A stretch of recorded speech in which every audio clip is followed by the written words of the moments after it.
Hello friends, welcome to our YouTube channel Beyond Science. आज हम लोग डिस्कस करेंगे। ये बुक भारती भवन का है जो कि क्लास 10 का है, बायोलॉजी का बुक है, पार्ट 4 है और इसका नाम है उत्सर्जन। तो ये छोटा सा चैप्टर है लेकिन एग्ज़ाम और कंपटीशन के दृष्टिकोण से बहुत ही इम्पोर्टेंट है।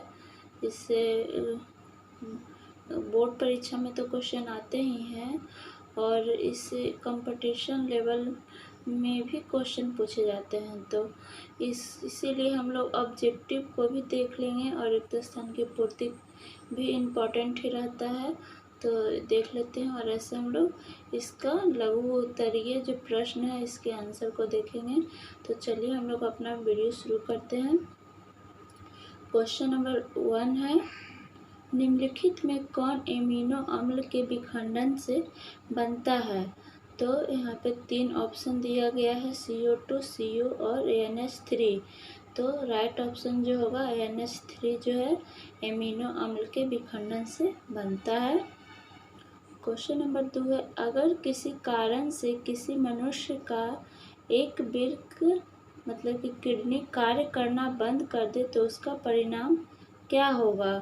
तो इसका परिणाम यही होगा कि दूसरे वृक्क से उत्सर्जन होगा या दूसरा किडनी जो है उससे उत्सर्जन का कार्य होगा। ऐसे मनुष्य में 2 किडनी होता है और अगर एक खराब हो गया या अपना कार्य करना बंद कर दिया तो मनुष्य का जो कार्य है वो दूसरा किडनी से भी जारी रहता है, या ऐसे सिंपल भाषा में कहें तो एक भी किडनी से मनुष्य का जीवन यापन हो सकता है या मनुष्य जीवित रह सकता है।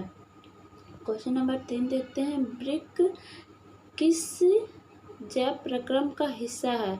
तो वृक्क जो है या किडनी बोलने में इजी लगता है, वृक्क मतलब हिंदी जो है थोड़ा सा टफ लगता है। किडनी जैसे कि हम लोग का आम बोलचाल का भाषा हो गया है तो हम लोग दोनों बोलेंगे, इंग्लिश भी हिंदी भी। तो यहाँ पे उत्सर्जन का हिस्सा है क्योंकि उत्सर्जन के कार्य में वृक्क का काम होता है। क्वेश्चन नंबर 4 देखते हैं, रेजिन किस पौधे का उत्सर्जी पदार्थ है? तो रेजिन जो प्राप्त होता है चीड़ के पौधे से प्राप्त होता है, इसलिए राइट ऑप्शन घ हो जाएगा। क्वेश्चन नंबर 5 देखते हैं, पादप अपशिष्ट संचित रहते हैं तो पत्तियों में, छालों में, कोशिकीय रिक्तिकाओं में। तो इसका राइट ऑप्शन घ सही हो जाएगा। इनमें से सभी में है जो पादप का अपशिष्ट भाग संचित रहता है। क्वेश्चन नंबर ये जो है पहला है लेकिन यहाँ पर से रिक्त स्थानों की पूर्ति शुरू हो गया है। तो हम लोग शुरू करते हैं। एमिनो अम्लों के विखंडन से बनने वाले उत्सर्जी पदार्थ अमोनिया, यूरिया तथा यूरिक अम्ल हैं।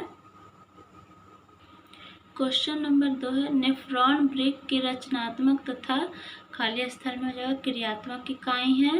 क्वेश्चन नंबर 3 है, गोंद एवं रेजिन विशेष रूप से पुराने जाइलम में संचित रहते हैं। क्वेश्चन नंबर 4 है, पौधे में जल का निष्कासन बाष्पोत्सर्जन द्वारा होता है। अब अति लघु उत्तरीय प्रश्न को शुरू करते हैं। क्वेश्चन नंबर 1 है, कार्बनिक अणुओं के विखंडन से उत्पन्न सबसे प्रमुख उत्सर्जी पदार्थ क्या है? तो इसका आंसर हो जाएगा कार्बन डाइऑक्साइड होता है, जो कार्बनिक अणुओं के विखंडन से उत्पन्न होने वाला सबसे प्रमुख उत्सर्जी पदार्थ होता है, जिसे हम लोग कार्बन डाइऑक्साइड कहते हैं। क्वेश्चन नंबर 2 है, एमिनो अम्ल के विखंडन से उत्पन्न उत्सर्जी पदार्थ के नाम लिखें। तो एमिनो अम्ल का जब विखंडन होगा तो उससे उत्सर्जी पदार्थ जैसे कि अमोनिया, यूरिया और यूरिक अम्ल पदार्थ के रूप में उत्सर्जन होगा।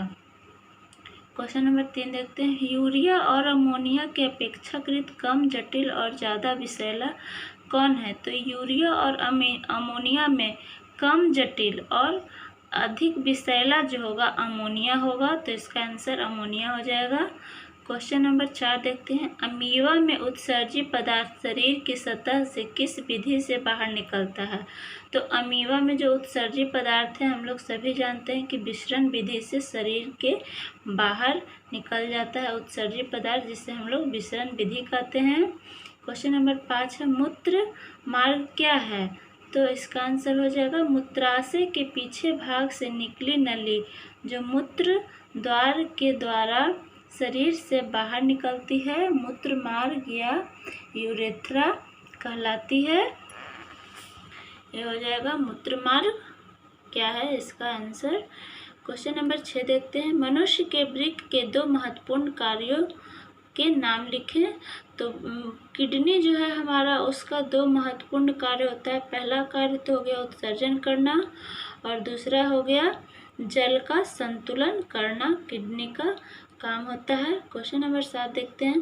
वृक्क से संबंध उत्सर्जन में भाग लेने वाली अन्य रचनाओं के नाम लिखें। तो वृक्क से जो संबंध उत्सर्जन में भाग लेने वाले अन्य रचनाएं हैं उसका नाम मूत्राशय हो जाएगा और या मूत्र मार्ग या मूत्र वाहिनी। क्वेश्चन नंबर 8 है। वृक्क की संरचनात्मक और क्रियात्मक इकाई क्या है? तो वृक्क की जो संरचनात्मक एवं क्रियात्मक इकाई है उसे नेफ्रॉन कहा जाता है। इसे हिंदी में वृक्क नलिकाएं कहते हैं। क्वेश्चन नंबर 9 है। मनुष्य के प्रत्येक वृक्क में नेफ्रॉन की संख्या कितनी होती है? तो जो नेफ्रॉन की मनुष्य का जो एक वृक्क होता है उसमें नेफ्रॉन की संख्या लगभग 1 मिलियन होता है, मतलब कि हिंदी में 10 लाख होता है।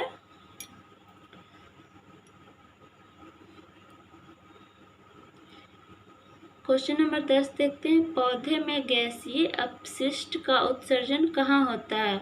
तो पौधे में जो होता है गैसीय अपशिष्ट पदार्थों का उत्सर्जन पत्तियों की रंध्रों एवं बात रंध्रों क्रिया के द्वारा होता है।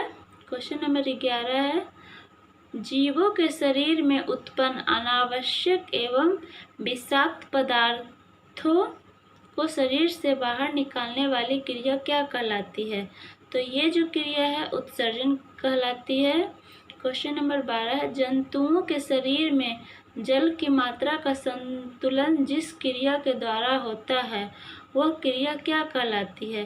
तो जो जल संतुलन की क्रिया है वो जल संतुलन क्रिया कहलाती है, जिसे ऑस्मोरेगुलेशन कहते हैं। क्वेश्चन नंबर 13 है। मानव मूत्र में जल की प्रतिशत मात्रा सामान्यतः कितनी होती है? तो मानव मूत्र में जो जल की मात्रा होती है वो सामान्यतः 96% होती है। क्वेश्चन नंबर 14 है। वृक्क के क्षतिग्रस्त हो जाने पर उसका कार्य जिस अति विकसित मशीन में संपादित किया जाता है वह क्या कहलाता है? तो यह डायलिसिस मशीन है, जो कि अभी वर्तमान समय में अगर किसी मनुष्य का किडनी काम ना करे या खराब हो जाए तो उस मनुष्य का जो उत्सर्जी पदार्थ है उसे डायलिसिस मशीन के द्वारा उत्सर्जी पदार्थ को शरीर से बाहर निकाला जाता है। क्वेश्चन नंबर 15 है। पौधे में उत्सर्जी पदार्थ रेजिन तथा गोंद पौधे के किस ऊतक में संचित होते हैं? तो ये जो है जाइलम के द्वारा संचित होता है या जाइलम में संचित होता है। क्वेश्चन नंबर 16 है। पौधे में गैसीय अपशिष्टों का उत्सर्जन रंध्रों के अतिरिक्त अन्य किन छिद्रों द्वारा होता है? तो ये जो है बात रंध्रों के द्वारा होता है। क्वेश्चन नंबर 17 है। बबूल के पौधे से निकलने वाला गोंद पौधे में होने वाली किस प्रकार की क्रिया के फलस्वरूप उत्पन्न होता है? तो ये जो उत्सर्जन क्रिया के फलस्वरूप रेजिन और गोंद उत्पन्न होता है। तो अति लघु उत्तरीय प्रश्नोत्तर हम लोग का समाप्त होता है। उम्मीद करते हैं कि ये वीडियो आप लोग को पसंद आएगा। अगर हमारा वीडियो आपको पसंद आए तो वीडियो को लाइक करें और हमारे चैनल को सब्सक्राइब करें तथा इस वीडियो को शेयर करें जो कि क्लास 10 में पढ़ते हैं। तो मिलते हैं हम लोग अच्छे से एक नेक्स्ट वीडियो के साथ। तब तक के लिए बाय बाय।